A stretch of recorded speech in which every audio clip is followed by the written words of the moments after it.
Army chief general Qamar Javed Bajwa का अफगानिस्तान का अहम दौरा। DGISI lieutenant general Faiz Hamid भी हमरा। पाकिस्तानी सफारत खाने के मुताबिक army chief general Qamar Javed Bajwa ने अफगान सदर अशरफ गनी से मुलाकात की। खित्ते में अमन अमान के हवाले से तबादला ख्याल किया गया। जिन इलाकों में केसेस बढ़ गए वहां पर लॉकडाउन करना पड़ेगा। वजीर सेहत पंजाब डॉक्टर यास्मीन राशिद कहती हैं मुल्क में वबा तेजी से फैल रही है। पहले ही कहा था मुतासरीन की तादाद बढ़ेगी। अवाम को खुद एहतियाती तदाबीर इख्तियार करना होंगी।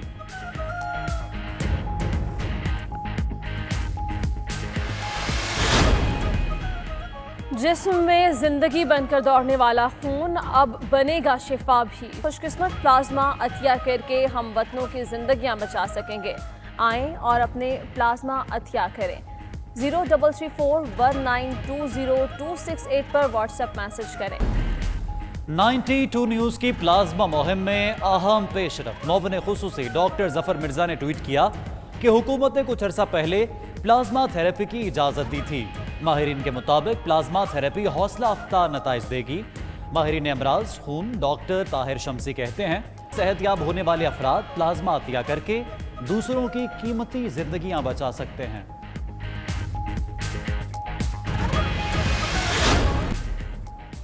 मनी लॉन्ड्रिंग और असासा जात के शहबाज शरीफ की नैब लाहौर ऑफिस में पेशी। नून लीगी कारकुनान की नैब ऑफिस के बाहर नारेबाजी। SOPs की भी खिलाफ वर्जी। ठोकर न्याज बेग पर रोड ब्लॉक कर दिया।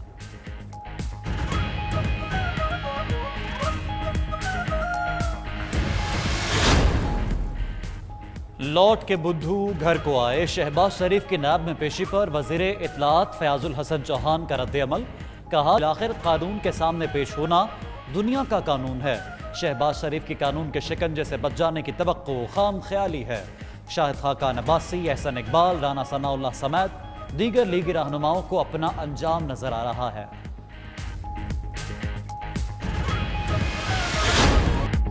अवाम की मुश्किल का 9वां रोज। मुल्क भर में पेट्रोलियम मसनूआत का बहरान बदस्तूर जारी। लाहौर में ज्यादातर पेट्रोल पंप बंद। खुलने वाले फिलिंग स्टेशन पर मोटरसाइकिल सवारों को 50 रुपए से ज्यादा का पेट्रोल नहीं दिया जा रहा। पेशावर, कोयटा समेत दीगर शहरों में भी पेट्रोल नायाब। उधर ओगरा और वजारत पेट्रोलियम ने बहरान की जिम्मेदारी अवाम पर डाल दी।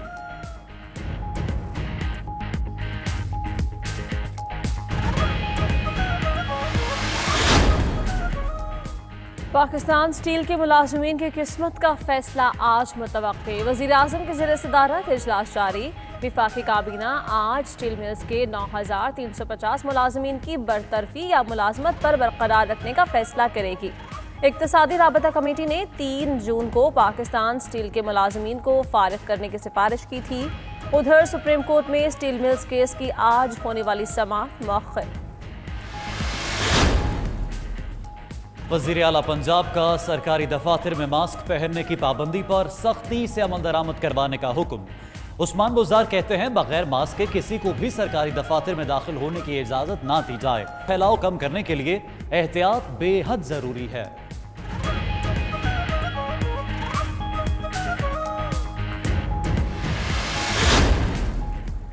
अमरीकी शहरी सिंथिया रिची के खिलाफ मुकदमा इंदराज की दरखास्त पर समाअत। FIA ने सिंथिया रिची के खिलाफ मुकदमे की मुखालिफत कर दी। FIA के मुताबिक दरखास्त गुजार मुतासरा फरीक नहीं। एडिशनल सेशन जज इस्लामाबाद ने सिंथिया रिची को नोटिस जारी कर दिया। 13 जून तक जवाब तलब।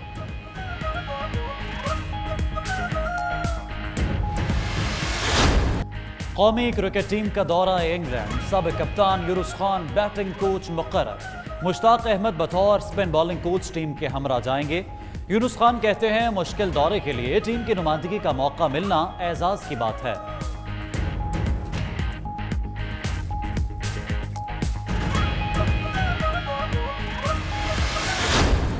और Pakistani martial art master Mohammad Rashid का रिकॉर्ड बनाने का सिलसिला जारी। हर कैटेगरी में बरतरी साबित कर दी। मोहम्मद राशिद ने भारत के पिभक रेड्डी को रिकॉर्ड तोड़ दिया। 1 मिनट में 348 मरतबा कोहनी मारने का नया रिकॉर्ड कायम किया।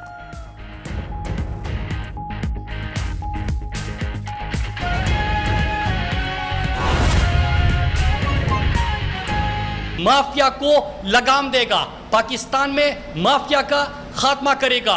ये शुगर इंक्वायरी रिपोर्ट आई, उसमें उस रिपोर्ट को पब्लिक कर दी गई, जिम्मेदारों का तयन हुआ, उनके खिलाफ कार्रवाई का फैसला हुआ, उनसे अब रिकवरी होगी। और मैं अपने पाकिस्तानी कौम को बताना चाहता हूं कि इसमें फ़ायदा क्या है कि अगर आपने बिजली के हवाले से जो मंसूबे थे उसकी इमरान खान ने इंक्वायरी की, तो इसका फ़ायदा ये है कि मेरे पाकिस्तानियों, आप महंगी बिजली इस्तेमाल करते थे, आपके ऊपर बोझ बढ़ता जाता था, लेकिन उसका कोई पूछने वाला नहीं था कि ये पैसा किसकी जेब में जा रहा है। इमरान खान ने उसकी इंक्वायरी की।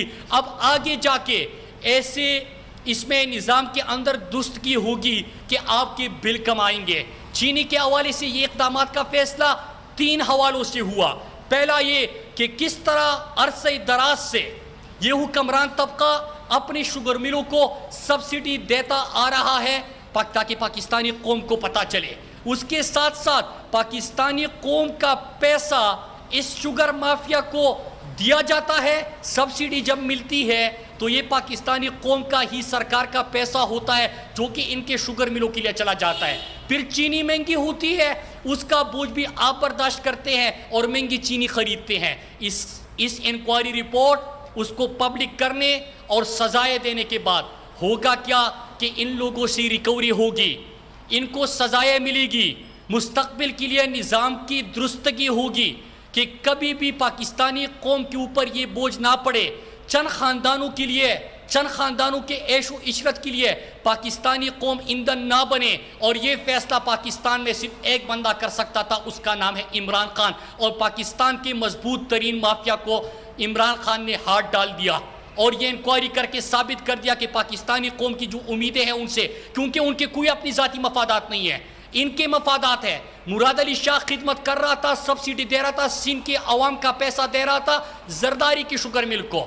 दूसरा जो आज उसके ऊपर मैं ज़्यादा बात नहीं करूंगा, उसने 20 अरब की सब्सिडी दी। सबसे ज़्यादा शरीफ ख़ानदान को सब्सिडी मिलती है, उनको नवाजा जाता है। और आगे जाके मुराद अली शाह के ऊपर अगर आप ज़्यादा पढ़ेंगे पाकिस्तानियों, तो JIT की जो रिपोर्ट है फेक अकाउंट्स की JIT, उसको हर पाकिस्तानी पढ़ ले, उसमें आपको पता चलेगा कि ये जो सिंध का पैसा था वो किसकी जेब में जा रहा था। ये तमाम का तमाम पैसा जरदारी के फेक अकाउंट्स में जा रहा था, ये JIT कह रही है। ऑलरेडी मुराद अली शाह जो है वो 3-4 डाके बड़े बड़े JIT की रिपोर्ट भी है, फेक अकाउंट्स की JIT में उसका जिक्र है। जब वो फाइनेंस मिनिस्टर था तो ये जरदारी की सहूलतकारी का काम निभा रहा था, जरदारी की सहूलतकारी का ये काम कर रहा था। और अभी इसी शुगर इंक्वायरी में भी उसका नाम सामने आया है। मैं तो ये तवक्को करता हूँ कि इंशाअल्लाह, और करना भी चाहिए, कि ऑलरेडी 3 केसेस में मुराद अली शाह का नाम था और इसके अंदर भी मुराद अली शाह का नाम है, तो इसके ऊपर कार्रवाई होनी चाहिए। क्योंकि जब तक ये यहाँ पे बैठा हुआ है जरदारी की सहूलतकारी का ये काम करता रहेगा और सिंध के लोगों को ये लूटता रहेगा। फिर उसके बाद एक और चीज़ कि ये जो अपोजिशन वालों के नारे थे कि यहाँ पे कोई एहतिसाब नहीं होगा, ये बड़ा ताकतवर माफिया है, इसको कोई हाथ नहीं डाल सकता था। आप सही कह रहे हैं क्योंकि आप शरीकी जुर्म थे। आप सही कह रहे हैं क्योंकि आप अपने आकाओं के शुगर मिलों को ये सब्सिडी दे रहे थे। आप सही कह रहे हैं क्योंकि आप चीनी महंगी करके अवाम के ऊपर बोझ डाल के अवाम को इनके शुगर मिलों के लिए ईंधन के तौर पे इस्तेमाल करके, छोटे किसान को इस्तेमाल करके अपने आकाओं को फ़ायदा पहुंचा रहे थे। लेकिन इमरान खान इसीलिए ये फैसला कर सकता है कि जब वो प्राइम मिनिस्टर बना, सबसे पहले ये इन्होंने तो कभी अवाम का नहीं सोचा। इमरान खान ने सबसे पहले क्या फैसला किया कि मैं अवाम के पैसे का तहफ़्फ़ुज़ करूँगा, जिन्होंने पाकिस्तानी कौम को लूटा हुआ है उनका एहतिसाब करूँगा। और ये नया पाकिस्तान है वो अपना वादा पूरा कर दिया। पाकिस्तानी कौम के पैसे को इतना बचाया कि प्राइम मिनिस्टर हाउस में नहीं, अपने ज़ाती बनीगाला के घर में प्राइम मिनिस्टर इमरान खान रहते हैं। अगर आप इनके जो शरीफ ख़ानदान था उनको देखें तो शरीफ ख़ानदान के 5 कैंप ऑफिस भी, अपना ज़ाती रायवंड का घर भी कैंप ऑफिस, नाअहल होने के बाद रायवंड को फिर कैंप ऑफिस डिक्लेयर किया जाता है शहबाज शरीफ की तरफ से। ताकतवर माफिया है, इसको कोई हाथ नहीं डाल सकता था। आप सही कह रहे हैं क्योंकि आप शरीकी जुर्म थे। आप सही कह रहे हैं क्योंकि आप अपने आकाओं के शुगर मिलों को ये सब्सिडी दे रहे थे। आप सही कह रहे हैं, क्योंकि आप चीनी महंगी करके अवाम के ऊपर बोझ डाल के अवाम को इनके शुगर मिलों के लिए ईंधन के तौर पे इस्तेमाल करके छोटे किसान को इस्तेमाल करके अपने आकाओं को फायदा पहुंचा रहे थे।